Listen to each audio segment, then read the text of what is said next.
ఢిల్లీకెళ్ళి via ఆందోళన నుంచి నాందేడ్ పోయే రోడ్ చూడండి. ఇంటర్నేషనల్ వద్ద నువ్వు ఏదే ఫారిన్ కంట్రీలో ఉన్నట్టుంటుంది. ఎక్కడ ఒక విలేజ్ టచ్ కాదు, అందులో ఏం లేదు. క్వాలిటీ విషయంలో పర్ఫెక్ట్ మెయింటైన్ చేసి థ్యాంక్ యూ వెరీ మచ్. నాకు సంబంధం లేని విషయాల గురించి మనం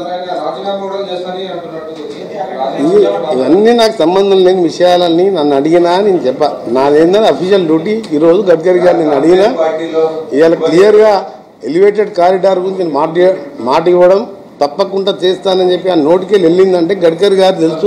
హైవే మ్యాన్ ఆఫ్ ఇండియా. పార్టీల సాగర్ రోడ్ ఆల్రెడీ 4 లేన్ ఉన్నది. ఇప్పుడు హ్యామ్లో మేము రాష్ట్ర ప్రభుత్వం 6,000 మొత్తం 12,000 కోట్లు. నేను ఎంపీగా ఉన్నప్పుడు 4,000 కోట్ల రోడ్డు తెచ్చుకున్నాను. 4,500 కోట్ల రోడ్డు 95% కంప్లీట్ అయినాయి. ఆపోజిషన్ ఎంపీగా నేను అసెంబ్లీ పార్లమెంట్లో మాట్లాడినా, ఇంటికి పోయి కలిసినా, ఆఫీస్ కలిసినా అన్ని రోడ్స్ తీసుకొచ్చి నేను నా పార్లమెంట్ అన్ని కవర్ అయ్యే విధంగా. అలాంటి మంత్రిగా ఉన్నప్పుడు పార్టీలకు అంత సంబంధం లేదు. డెవలప్మెంట్ విషయంలో ఈరోజు మాట్లాడినాం. రేపు పొలిటికల్గా మీరు దండాకు చౌకొస్తారు కాబట్టి జంతర్ మంది దగ్గర అప్పుడు ఏమైనా ఉంటే ఇవన్నీ మాట్లాడదాం.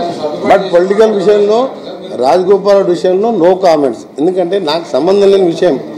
నేను హైకమాండ్ చెప్పే పరిస్థితి కానీ హైకమాండ్ దగ్గర పోయి మంత్రి పదవి అసలు నేనే ఢిల్లీకి రాలేదు, మంత్రి పదవి అడగలే. ఒకప్పుడు నాకు 3 సంవత్సరాల కాలం ఉన్నప్పుడు, నాకు 3 సంవత్సరాల సమయం ఉన్న తెలంగాణ ఆలస్యమై పిల్లలు ఆత్మహత్య చేసుకుంటే మంత్రి పదవి వదిలిపెట్టేవాడిని. మంత్రి పదవి గురించి పెద్ద నాకు అంతా దాని గురించి డిస్కషన్లో కూడా ఇంట్రెస్ట్ ఉండదు.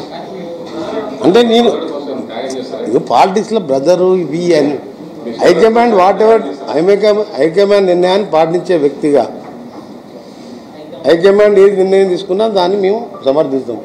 నేను ఒకటి చెప్తున్నా, నా విషయంలో మంత్రి పదవి ఒకటి ఎక్స్పాన్షన్ అప్పుడు అందరూ వచ్చింది, నేను వచ్చినా చెప్పండి. మీరు మంత్రి అయినా 4వ రోజు గడ్కరీ గారికి వచ్చినా వారికి సన్మానం చేసి సార్ మళ్ళీ నీ కన్సర్న్ మినిస్టరే అయినా నాకు ఈ రోడ్లు కావాలంటే అప్పుడే జిఎంఆర్ని క్యాన్సిల్ చేసిండు, నేషనల్ డిపిఆర్ పిలిచిండు. ఇంత ఫాస్ట్గా హైదరాబాద్ రోడ్డు చేపిస్తున్నారు.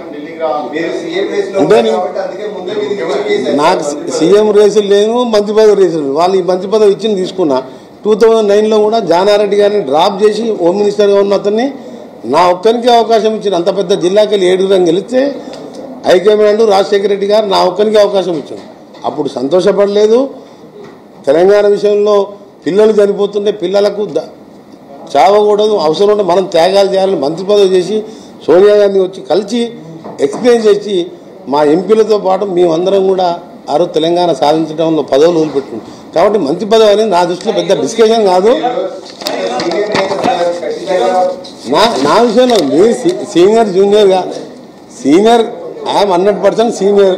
బట్ నాకు మంత్రి పదవుల మీద పెద్ద అంతా ఇంట్రెస్ట్ ఉండదు. నాకు I'm only as a ruling పార్టీగా డెవలప్మెంట్ అనేది నా ఒకటి, నాట్ ఓన్లీ మై డిపార్ట్మెంట్.